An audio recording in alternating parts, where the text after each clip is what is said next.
The power of Beerus' race has shown to be so powerful that the two people currently in it are gods of destruction. This species is a powerhouse of the multiverse, and to see where it all began, we get to go back millions and millions of years.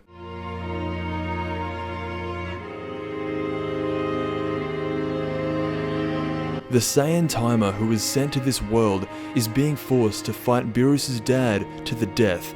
Now, because this is so many millions of years ago, Beerus is just a baby and doesn't have any power at all.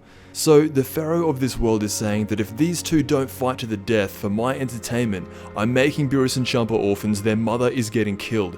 And it's the same thing for Timer. He was raised by a member of Beerus' race. It's kind of like saying to Goku, if you don't fight this guy, I'm killing Grandpa Gohan, or I'm killing Master Roshi. So they both have no choice, and the pharaoh of this world is able to do some Cell type building, and he creates an arena just with the bricks that he finds lying around. Now this is very cool. Beerus is obviously based on Egyptian gods, but this is being done like an ancient Roman battle to the death. You see Timer and Brood inside this cage, and they are both mentally getting ready. And you've got to remember that Beerus' dad trained Timer, so these guys know each other insanely well. So the fight begins, and Beerus' dad is fairly strong, but he's not as strong as you'd expect for being Beerus' dad. He is by no means anywhere in the realm of Beerus when he becomes God of Destruction. When he hits someone though, they go flying. He has so much raw strength, but the downside is that he's not that fast, and Timer is able to counter him with speed. What ends up happening is these two keep going back and forth. Beerus' dad gets a big hit on Timer, Timer counters back with his own. However, the fight goes on, and you can tell that it's tearing Timer apart.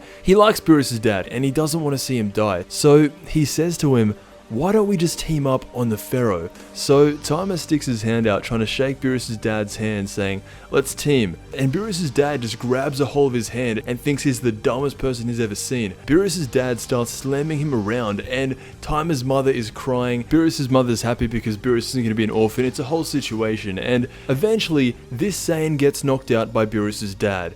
And he's down for a good few seconds when all of a sudden he envisions his Beerus mother getting killed. And that's when he erupts into not a Super Saiyan transformation, it's what looks to be the false Super Saiyan transformation. He powers up and fires a huge energy blast at Beerus' dad. Beerus' dad is completely stunned after this. It looks like he's going to need a new eye patch. It only took a false Super Saiyan from millions of years ago to take down Beerus' dad. It's kind of laughable. You're thinking Beerus' big buff dad, he must be at least a Super Saiyan God level, but this does take place at least 75 million years ago, so you can forgive people for not being as strong as they are now. Also, Beerus and his brother Champa are completely normal civilians in this. They aren't shown to have any special god powers or any gifts that would foresee them to be the next God of Destruction.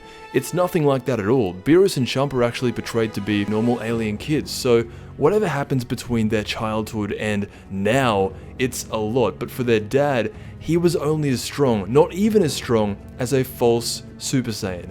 So I guess we can conclusively say that not every member of Beerus' race is strong enough to become a God of Destruction.